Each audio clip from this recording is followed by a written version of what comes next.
Hello दोस्तों, मेरा नाम है विनीत और आप देख रहे हैं इन्फिनिटी विद विनीत। दोस्तों, आज की इस वीडियो में हम बात करने वाले हैं सीडीपी के टॉप 50 मोस्ट इम्पोर्टेंट क्वेश्चंस।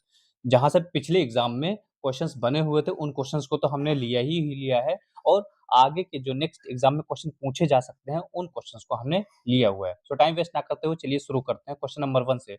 और वीडियो अगर आपको पसंद आए तो लाइक, सब्सक्राइब और शेयर जरूर कीजिएगा। और अगर आपको इसका पीडीएफ चाहिए तो आप हमारे Telegram channel infinity with Vineet पर जाकर के वहां से आप अवेल कर सकते हैं फ्री ऑफ कॉस्ट। तो बढ़ते हैं क्वेश्चन नंबर 1 से। फर्स्ट क्वेश्चन हमारा हो जाएगा, निम्नलिखित में से कौन सा थॉर्नडाइक के अधिगम का प्राथमिक नियम नहीं है? प्राथमिक नियम नहीं है। तो पहले हम ये जान लेते हैं थॉर्नडाइक ने कौन-कौन से नियम दिए थे। तो थॉर्नडाइक ने दिए थे लॉ ऑफ एक्सरसाइज यानी कि अभ्यास का नियम, प्रभाव का नियम और तत्परता का नियम। ये 3 नियम थॉर्नडाइक द्वारा दिए गए थे और आत्मीकरण का नियम थॉर्नडाइक द्वारा नहीं दिया गया था। यानी कि ऑप्शन नंबर डी हमारा करेक्ट हो जाएगा। थॉर्नडाइक ने नियम नहीं दिया है ये। और सीटेट की सबसे खास बात ये है कि वो सबसे ज़्यादा पूछता है कौन-सा नहीं है। तो ये चीज़ याद रख लेना। अब हम बढ़ते हैं क्वेश्चन नंबर सेकंड की तरफ। सेकंड क्वेश्चन हमारा हो जाएगा, पियाजे के अनुसार संज्ञानात्मक विकास यानी कि कॉग्निटिव डेवलपमेंट की सेकंड स्टेज कौन सी है? तो सेकंड स्टेज पूछा गया है तो ये हमारी पूर्व संक्रियात्मक अवस्था है यानी कि प्री ऑपरेशनल स्टेज हमारी हो जाएगी। तो हम बात करते हैं इसका टाइम पीरियड कितना होता है। तो इसका टाइम पीरियड हो जाता है हमारा 2 से लेके 7 साल तक। अब हम बात करते हैं इसकी फर्स्ट अवस्था कौन सी होती है। तो फर्स्ट अवस्था हमारी सेंसरी मोटर स्टेज होती है जिसका टाइम पीरियड होता है 0 से लेकर के 2 साल तक। और अभी बात की कि दूसरी अवस्था हमारी होती है पूर्व संक्रियात्मक अवस्था। तीसरी कौन-सी हो जाएगी? तीसरी हमारी होती है मूर्त संक्रियात्मक अवस्था जिसका टाइम पीरियड होता है 7 से लेकर के 11 साल तक। और बची हमारी चौथी औपचारिक संक्रियात्मक अवस्था। इसका टाइम पीरियड होता है 11 साल से ऊपर तक। जितने भी बच्चे होंगे वो औपचारिक संक्रियात्मक अवस्था में आते हैं। तो यहाँ से क्वेश्चन डेफिनिटली हर बार पूछा जाता है, इसको ज़रूर रट के जाना। अब बढ़ते हैं क्वेश्चन नंबर 3 की तरफ। थर्ड क्वेश्चन हमारा हो जाएगा, किशोरावस्था बड़े संघर्ष, तनाव, हमला और विरोध की अवस्था। यह कथन किसने कहा था? तो स्टेनली हॉल द्वारा यह कथन कहा गया था। क्वेश्चन नंबर 4 की तरफ बढ़ते हैं। फोर्थ क्वेश्चन हमारा हो जाएगा, फोर्थ क्वेश्चन हमारा हो जाएगा, क्रिया प्रसूत अनुबंधन सिद्धांत यानी कि ऑपरेंट कंडीशनल थ्योरी किसके द्वारा प्रतिपादित की गई थी? तो ये प्रतिपादित की गई थी स्किनर के द्वारा। ऑपरेंट कंडीशन थ्योरी दी गई थी स्किनर के द्वारा यानी कि क्रिया प्रसूत अनुबंधन सिद्धांत। और इन्होंने किस पर प्रयोग किया था? तो इन्होंने प्रयोग किया था चूहों पर प्रयोग किया था। किस पर प्रयोग किया था? चूहों पर प्रयोग किया था। अब पूछ लिया जाए पुनर्बलन का सिद्धांत किसके द्वारा दिया गया? तो पुनर्बलन का सिद्धांत भी स्किनर के द्वारा दिया गया था। क्वेश्चन नंबर 5 की तरफ बढ़ते हैं। क्वेश्चन नंबर 5 हमारा हो जाएगा, बुद्धि के द्विकारक सिद्धांत यानी कि two factors theory of intelligence किसके द्वारा दी गई थी? स्पीयरमैन के द्वारा दी गई थी। अब हम बढ़ते हैं क्वेश्चन नंबर 6 की तरफ। क्वेश्चन 6 हमारा हो जाएगा, सृजनात्मकता का मुख्य संबंध किससे है? तो सृजनात्मकता जो हमारी संबंधित होती है वो डाइवर्जेंट थिंकिंग यानी कि अपसारी चिंतन से हमारी संबंधित होती है। अपसारी चिंतन। अब हम बढ़ते हैं क्वेश्चन नंबर 7 की तरफ। 7वां क्वेश्चन हमारा हो जाएगा, समावेशी शिक्षा यानी कि इंक्लूसिव एजुकेशन में किस प्रकार के छात्र शामिल होते हैं? तो सामान्य और विशिष्ट दोनों के दोनों छात्र शामिल हो जाते हैं। सामान्य छात्र का यहाँ पर इसका मतलब ये होता है कि जैसे हम लोग हैं, डिसेबल्ड जो नहीं होते हैं, जो नॉर्मल होते हैं, उन्हें बोला जाता है सामान्य स्टूडेंट। लेकिन वे छात्र जो विशिष्ट होते हैं, यानी कि जो डिसेबल्ड होते हैं या फिर उनकी मानसिक बुद्धि लब्धि बहुत ज़्यादा होती है, जैसे प्रतिभाशाली छात्र, वो भी विशिष्ट छात्र के अंदर ही आते हैं। क्योंकि एक्चुअली हम लोग ये समझ लेते हैं कि विशिष्ट छात्र का मतलब होता है डिसेबल्ड छात्र, बट ऐसा नहीं होता है। विशिष्ट के अंदर हमारे डिसेबल्ड तो आते ही हैं, हमारे प्रतिभाशाली छात्र भी आते हैं उसी के अंदर, जिनकी बुद्धि लब्धि 140 से ज़्यादा होती है। तो ये चीज़ याद रख लेना, विशिष्ट छात्र हमारे डिसेबल्ड होते ही होते हैं और प्रतिभाशाली छात्र भी होते हैं। तो यानी कि इसका आंसर हमारा हो जाएगा ऑप्शन नंबर बी, सामान्य और विशिष्ट छात्र दोनों को शामिल किया जाता है समावेशी शिक्षा में। क्वेश्चन नंबर 8वां हमारा हो जाएगा। 8 क्वेश्चन बोलता है मानसिक आयु का संप्रत्यय किसके द्वारा दिया गया? तो मानसिक आयु का संप्रत्यय विनय साइमन द्वारा दिया गया था। कब दिया गया? 1908 में दिया गया था। अब हम बढ़ते हैं क्वेश्चन नंबर नेक्स्ट की तरफ। नेक्स्ट क्वेश्चन हमारा हो जाएगा, अल्बर्ट बंडूरा निम्नलिखित में से किस सिद्धांत से संबंधित हैं? तो अल्बर्ट बंडूरा हमारे संबंधित हो जाएंगे सामाजिक अधिगम सिद्धांत पर। और उन्होंने किस पर प्रयोग किया था? तो उन्होंने एक डॉल पर प्रयोग किया था जिसका नाम है बोबो डॉल। किस पर प्रयोग किया था? बोबो डॉल पर प्रयोग किया था। और ये किससे संबंधित है? तो संबंधित हमारे हो जाएंगे सामाजिक अधिगम सिद्धांत पर। नेक्स्ट क्वेश्चन हमारा हो जाएगा, नेक्स्ट क्वेश्चन हमारा है, भाटिया बैटरी परीक्षण का प्रयोग निम्नलिखित में से किसके मापन हेतु किया जाता है? तो भाटिया बैटरी परीक्षण का प्रयोग हम लोग इंटेलिजेंट को मापने के लिए करते हैं, यानी कि बुद्धि को मापने के लिए किया जाता है। क्वेश्चन नंबर हमारा 11वां हो जाएगा। 11वां क्वेश्चन कहता है वाइगोत्स्की के अनुसार बच्चे स्वयं से बातें क्यों करते हैं? यानी कि प्राइवेट स्पीच क्यों करते हैं? तो वो बातें इसीलिए करते हैं ताकि अपने कार्य को दिशा निर्देश दे सकें। आपने देखा भी होगा छोटे बच्चे अपने आप में ही अगर गाड़ी खेल रहे होते हैं तो वो बोलते हैं गाड़ी इस तरफ जाओ, उस तरफ जाओ, तो अपने कार्य को एक दिशा निर्देश दे रहे होते हैं। क्वेश्चन नंबर 12 हमारा हो जाएगा। सीखने का वक्र यानी कि लर्निंग कर्व किसके सूचक होते हैं? तो सीखने का जो वक्र हमारा होता है, ये होता है सीखने की प्रगति का सूचक होते हैं। बढ़ते हैं क्वेश्चन नंबर 13 की तरफ। 13 क्वेश्चन हमारा हो जाएगा।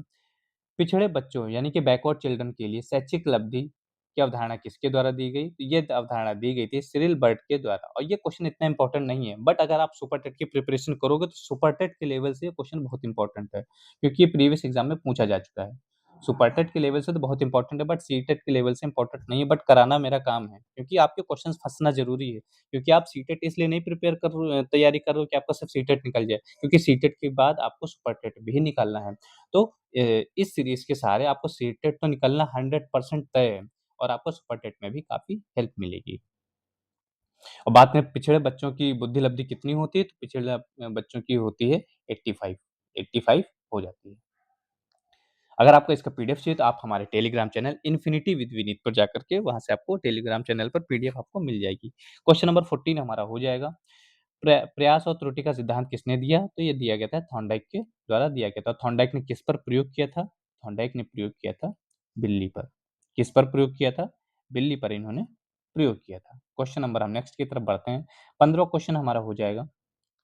जब पूर्व का सीखा हुआ ज्ञान नए ज्ञान को सीखने में बाधा उत्पन्न करता है, तो उसे क्या कहा जाता है? तो नकारात्मक, यानी कि हम कोई नया ज्ञान सीख रहे हैं तो पुरानी जो नॉलेज है वो बैरियर फ़ील करा रही है, बाधा उत्पन्न कर रही है, तो ये नकारात्मक हो जाएगा, क्योंकि हम कुछ सीख ही नहीं पा रहे हैं। नए ज्ञान को सीखने चल रहे हैं तो पुराना बाधा बना जा रहा है, तो नकारात्मक ही हो गया ना, तो इसे नकारात्मक स्थानांतरण कहा जाता है। क्वेश्चन नंबर हमारा 16 हो जाएगा। कोहलर यह सिद्ध करना चाहता था कि सीखना एक ऐसी स्थिति है जिसमें, तो ये हमारा ऑप्शन नंबर सी संज्ञानात्मक संप्रत्यक्ष यानी कि कॉग्निटिव परसेप्शन हमारा करेक्ट आंसर हो जाएगा। बढ़ते हैं क्वेश्चन नंबर 17 की तरफ। ग्रंथियों के आधार पर यानी कि on the basis of gland व्यक्तित्व के विभिन्न प्रकारों की चर्चा किसने की है? तो ये की है कैनन ने की है। व्यक्तित्व के विभिन्न प्रकारों की चर्चा कैनन के द्वारा की गई है। क्वेश्चन नंबर 18 हमारा हो जाएगा। सृजनात्मकता मौलिक परिणामों को अभिव्यक्त करने की मानसिक प्रक्रिया है। यह स्टेटमेंट किसके द्वारा दिया गया? दिया गया था क्रो एंड क्रो के द्वारा दिया गया था। उन्होंने दिया था कि सृजनात्मकता मौलिक परिणामों को अभिव्यक्त करने की मानसिक प्रक्रिया है। अब बढ़ते हैं क्वेश्चन नंबर 19 की तरफ। 19वां क्वेश्चन हमारा हो जाएगा। बाल मनोविज्ञान का क्षेत्र क्या है? तो बाल मनोविज्ञान का क्षेत्र हमारा हो जाएगा, इसका अध्ययन हम करते हैं गर्भावस्था से लेकर के किशोरावस्था तक हम लोग करते हैं। यानी गर्भावस्था से लेके किशोरावस्था तक बाल मनोविज्ञान का अध्ययन किया जाता है। सीखने के पठार के निराकरण के लिए क्या नहीं करना चाहिए? तो सीखने के पठार के लिए उस किसी भी बच्चे को दंडित नहीं करना चाहिए। इसका मतलब ये होता है कि अगर कोई बच्चा सीख नहीं पा रहा है, तो अगर कोई बच्चा सीख नहीं पा रहा है, तो इसका मतलब ये नहीं कि आप जाके उसको पनिशमेंट दोगे। आप उसको जानने की कोशिश करोगे कि ये बच्चा जो है वो क्यों नहीं सीख पा रहा है, आखिर प्रॉब्लम कहाँ आ रही है? क्या उसके अरुचि है या थकान के कारण नहीं हो पा रहा है? या फिर उसको कोई दूसरी प्रॉब्लम है, तो हम लोग उसकी प्रॉब्लम को जानने की कोशिश करेंगे, ना कि हम उसको दंडित कर देंगे कि अगर तुम्हें नहीं आया तो चलो हम तुम्हें पनिशमेंट दे रहे हैं। ऐसा बिल्कुल भी नहीं करना है। एज़ अ टीचर तो हमें बिल्कुल भी नहीं करना होता है इन सब चीज़ों को, क्योंकि हम बच्चे को सेंटर में रखते हैं। और सीटेट का सबसे खास क्वेश्चन यही होता है कि शिक्षा के केंद्र में सेंटर में कौन होता है? एक ऑप्शन आता है टीचर, स्टूडेंट, करिकुलम और नन ऑफ दीज़। तो हमारा हो जाएगा शिक्षा के क्षेत्र में हम बच्चों को सेंटर में रखते हैं। तो ये चीज़ याद रख लेना। क्वेश्चन नंबर 21 हमारा हो जाएगा। शैशवावस्था के लिए उत्तम शिक्षण विधि कौन-सी हो जाएगी? तो शैशवावस्था के लिए मॉन्टेसरी विधि, खेल विधि, किंडरगार्टन विधि, ये सारी की सारी विधि बहुत ही इम्पोर्टेंट होती है, इसलिए शैशवावस्था में सारी विधियों का उपयोग किया जाता है, तो ऑप्शन नंबर डी हमारा करेक्ट हो जाएगा। बढ़ते हैं क्वेश्चन नंबर 22 की तरफ। 22वां क्वेश्चन कहता है बाल विकास में, यानी बाल विकास क्या होता है? तो बाल विकास में प्रोसेस पर हम बल देते हैं, वातावरण और अनुभव की भूमिका पर भी बल दिया जाता है, गर्भावस्था से किशोरावस्था तक अध्ययन किया जाता है। तो सारे के सारे ऑप्शन यहाँ पर करेक्ट हो जाते हैं। बढ़ते हैं क्वेश्चन नंबर 23 की तरफ। 23वां क्वेश्चन कहता है बाल विकास का अध्ययन क्षेत्र है, तो बाल विकास का अध्ययन क्षेत्र हमारा क्या हो जाएगा? बाल विकास की विभिन्न अवस्थाओं का अध्ययन बिल्कुल करते हैं, चाहे वो हमारी बाल्यावस्था हो, शैशवावस्था हो, किशोरावस्था हो, अडल्टहुड, सारी की सारी स्टेजेस को हम अध्ययन करते हैं। फिर इसमें बोला जा रहा है वातावरण का बाल विकास पर पड़ने वाले प्रभावों का अध्ययन, बिल्कुल बालक के ऊपर वातावरण का क्या प्रभाव पड़ रहा है, इसका हम अध्ययन करते हैं। और थर्ड हमारा हो जाएगा व्यक्तिगत विभिन्नताओं का अध्ययन, बिल्कुल इंडिविजुअल डिफरेंसेस का हम लोग स्टडी करते हैं। यानी कि यहाँ पर चारों के चारों ऑप्शन हमारे करेक्ट हो जाएँगे। अब हम बढ़ते हैं क्वेश्चन नंबर 24 की तरफ। 24वां क्वेश्चन हमारा हो जाएगा सर्वाधिक उपयुक्त सर्वाधिक उपयुक्त जीवित रहता है, यानी कि survival of the fittest theory किसके द्वारा दी गई थी? तो ये दी गई थी डार्विन के द्वारा दी गई थी और बहुत इंपॉर्टेंट क्वेश्चन है। इंपॉर्टेंट क्वेश्चन है, इसको याद करके चलना। सर्वाधिक उपयुक्त जीवित रहता है, हिंदी में इसको मत याद रखो, इसको लर्न करो इंग्लिश में ही। Survival of the fittest theory किसके द्वारा दी गई? डार्विन के द्वारा दी गई थी। अब हम बढ़ते हैं क्वेश्चन नंबर नेक्स्ट की तरफ। 25वां क्वेश्चन हमारा हो जाएगा। 25वां क्वेश्चन कह रहा है बिने साइमन परीक्षण द्वारा किसका मापन किया जाता है? सिंपल सी बात है, बुद्धि का परीक्षण करते हैं। वो कौन-सी बुद्धि? सामान्य बुद्धि का परीक्षण हम लोग करते हैं और कब दिया था ये? 1905 में दिया था। क्वेश्चन नंबर 26वां हमारा हो जाएगा संवेगात्मक विकास को प्रभावित करने वाला कारक कौन सा है? तो संवेगात्मक यानी कि इमोशनल डेवलपमेंट को कौन सा कारक है जो प्रभावित कर सकता है? तो शारीरिक स्वास्थ्य हमारा करेगा, यानी कि अगर हम कुछ स्टडी करना चाह रहे हो तो हमारा हेल्थ कैसा है ये मैटर करता है। मानसिक स्वास्थ्य कैसा है, यानी कि हमारे माइंड में क्या चल रहा है, हम हेल्दी हैं या नहीं है, और हमारी बॉडी कैसी है, थकान में है, कैसा क्या, इन सब चीज़ों का हमारे इमोशनल डेवलपमेंट पर इफ़ेक्ट पड़ता है। यानी कि सारे के सारे ऑप्शन हमारे करेक्ट हो जाएँगे। कौन-कौन से? शारीरिक स्वास्थ्य, मानसिक योग्यता, थकान, इन सभी का प्रभाव हमारे इमोशनल डेवलपमेंट पर पड़ता है। अब हम बढ़ते हैं क्वेश्चन नंबर 27 की तरफ। 27वां क्वेश्चन हमारा हो जाएगा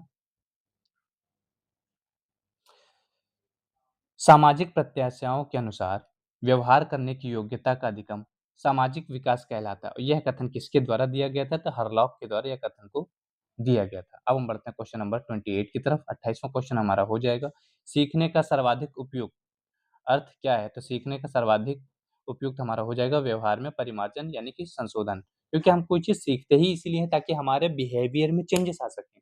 अगर हम लोग स्टडी कर रहे हैं, हम लोग टीचर बनना चाह रहे हैं और कोई दूसरा टीचर है तो हमने देखा कि उसके गुण हमसे थोड़े-से अच्छे लग रहे हैं, तो हम लोग क्या करते हैं उसके गुणों को अपनाने की कोशिश करते हैं, यानी कि अपने व्यवहार को चेंजेस करने की कोशिश करते हैं, यानी कि अपने व्यवहार में परिवर्तन करते हैं। तो सीखने का सर्वाधिक उपयुक्त क्या हो जाएगा? व्यवहार में परिवर्तन हो जाएगा।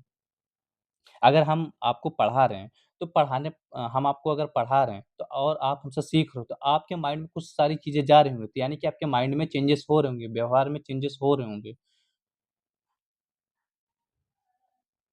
अब बढ़ते हैं क्वेश्चन नंबर 29 की तरफ। 29 क्वेश्चन हमारा हो जाएगा, वाणी दोष यानी कि स्पीच डिफेक्ट निम्नलिखित में से कौन-सा नहीं है? नहीं पूछा गया है। तो अस्पष्ट उच्चारण, ये तो इसका उदाहरण हो जाएगा। धीमी या तेज़ गति से बोलना, नहीं, ये तो हम इसको नहीं हो सकता, बिल्कुल नहीं हो सकता क्योंकि धीमी या तेज़ गति से तो वे बोलते हैं जो कम्युनिकेशन स्किल जिनकी बहुत अच्छी होती है। जब वो स्पीच दे रहे होते हैं तो कभी वो स्लो बोलते हैं, कभी फ़ास्ट बोलते हैं। तो ये तो नहीं हो जाएगा, यानी इसका ऑप्शन नंबर सी सही हो जाएगा, सॉरी बी सही हो जाएगा। ऑप्शन सी क्या हो जाएगा? हकलाना और तुतलाना, ये भी वाणी दोष का उदाहरण है। और तीव्र अस्पष्ट वाणी यानी कि बहुत तेज बोल रहा है, लेकिन क्या बोले जा रहा है इस चीज़ का समझ ही में नहीं आ रहा है। कुछ बच्चे होते हैं, आपने देखा होगा, कुछ ऐसे बच्चे होते हैं जो बोलते तो बहुत फास्ट हैं, लेकिन वो क्या बोल रहे हैं यही समझ में नहीं आता है। और जब तक हमें ये समझ में नहीं आएगा कि बच्चा बोल क्या रहा है, तो वो वाणी दोष के अंदर चला जाता है। क्वेश्चन नंबर हमारा 30 हो जाएगा, प्राथमिक स्तर पर मूल्यों की शिक्षा देने की सर्वोत्तम विधि कौन-सी हो जाएगी? तो ये हमारी हो जाएगी अध्यापक के स्वयं के व्यवहार में स्थापन। बढ़ते हैं क्वेश्चन नंबर 31st की तरफ। मूल प्रवृत्तियों को 14 प्रकार में किसने वर्गीकृत किया? तो ये किया था मैक्डूगल द्वारा 14 प्रवृत्तियाँ दी गई थी। क्वेश्चन नंबर 32 32 हमारा हो जाएगा, किसी दूसरी वस्तु की अपेक्षा एक ही वस्तु पर चेतना का केंद्रीकरण करना अवधान, अटेंशन क्या है? तो ये किसने दिया था? डंबिल द्वारा दिया गया था। ऑप्शन फर्स्ट हमारा सही हो जाएगा। बढ़ते हैं क्वेश्चन नंबर 33 की तरफ। 33 हमारा हो जाएगा। निम्न में से कौन-सा भूलने का कारण यानी कॉज़ ऑफ फॉरगेटिंग नहीं है? सीटेट में नहीं वाले क्वेश्चंस बहुत पूछे जाते हैं, तो इस चीज़ को माइंड में रख लेना। नहीं पूछा गया तो शिक्षक की योग्यता कोई भूलने की चीज़ नहीं है। ये हमारा हो जाएगा। अब हम बढ़ते हैं क्वेश्चन नंबर 34 की तरफ। 34 क्वेश्चन हमारा हो जाएगा। मिरर ड्राइंग परीक्षण निम्नलिखित में से किसके मापन हेतु होता है? तो ये हो जाता है हमारा अधिगम और या फिर सीखना। क्वेश्चन नंबर 35 हमारा हो जाएगा। क्लाउड पिक्चर टेस्ट किसके परीक्षण हेतु किया जाता है? तो ये किया जाता है व्यक्तित्व के परीक्षण हेतु हम यानी कि पर्सनैलिटी के अगर हमें मेज़र करना है तो उसके लिए हम क्लाउड पिक्चर टेस्ट करते हैं। अब हम बढ़ते हैं क्वेश्चन नंबर 36 की तरफ। 36 क्वेश्चन बहुत इंपॉर्टेंट क्वेश्चन है। अगेन बहुत बार रिपीटेड क्वेश्चन है सीटेट में।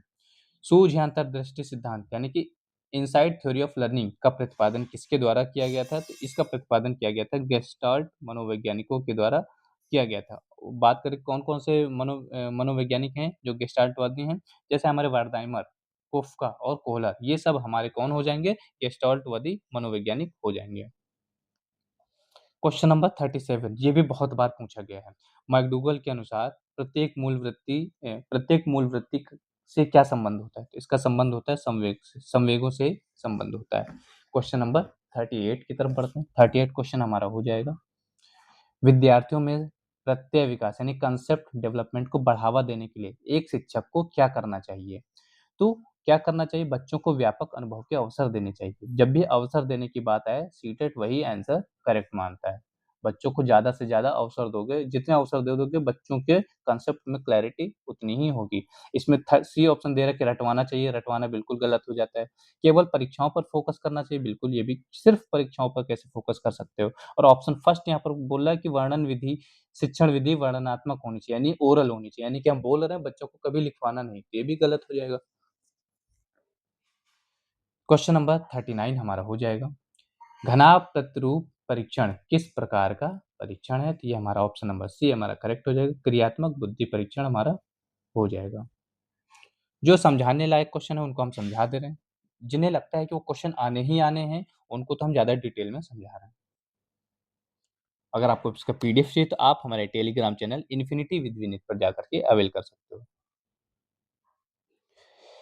सीखने में प्रयास व भूल का सिद्धांत का प्रतिपादन किसने दिया? ये दिया था थॉर्नडाइक ने। और किस पर प्रयोग किया था थॉर्नडाइक ने? थॉर्नडाइक ने प्रयोग किया था बिल्ली पर। बहुत बार बताया है थॉर्नडाइक ने किस पर प्रयोग किया था? बिल्ली पर प्रयोग किया था। क्वेश्चन नंबर 41 हमारा हो जाएगा। मानव विकास का प्रारंभ होता है। तो मानव विकास का प्रारंभ हमारा होता है गर्भावस्था से हो जाता है। सीटेट में इसी टाइप के क्वेश्चंस पूछे जाते हैं।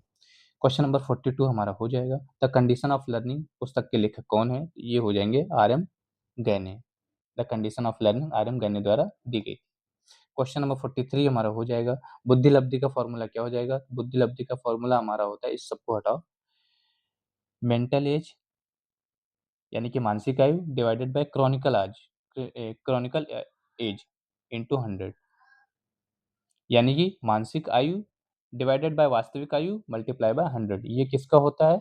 आईक्यू का फॉर्मूला हमारा होता है। MA divided by CA multiply by 100 ये हमारा फॉर्मूला हो जाता है।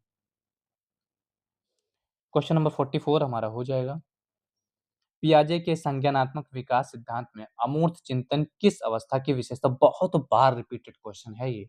तो ये अमूर्त चिंतन की जब बात करते हैं तो 11 वर्ष के ऊपर ही बच्चे अमूर्त चिंतन कर पाते हैं। तो 11 वर्ष के ऊपर कौन-सी स्टेज चलती है? तो ये हमारी 4th स्टेज चलती है यानी कि औपचारिक संक्रियात्मक अवस्था जिसका टाइम पीरियड होता है 11 वर्ष से ऊपर यानी 11 अबव जो हो जाएगा। फर्स्ट स्टेज जो हमारी होती है स्टार्टिंग में बता चुके हैं लेकिन अगेन रिपीट कराते हैं। फर्स्ट स्टेज हमारी होती है संवेदी प्रेरक अवस्था। इसका टाइम पीरियड कितना होता है? 0 से लेकर के 2 साल तक हमारी होती है। फिर हमारी आ जाती है पूर्व संक्रियात्मक अवस्था, जिसका टाइम पीरियड होता है 2 से लेकर के 7 साल तक। तीसरी अवस्था हमारी आती है मूर्त संक्रियात्मक अवस्था, तो मूर्त संक्रियात्मक अवस्था का टाइम पीरियड होता है 7 से लेकर के 11 साल तक। और चौथी अवस्था अभी बताई औपचारिक संक्रियात्मक अवस्था, जिसमें बच्चा अमूर्त चिंतन करना सीख जाता है। ये हमारी 11 वर्ष से ऊपर हो जाएगी। अब हम बढ़ते हैं क्वेश्चन नंबर 45 की तरफ।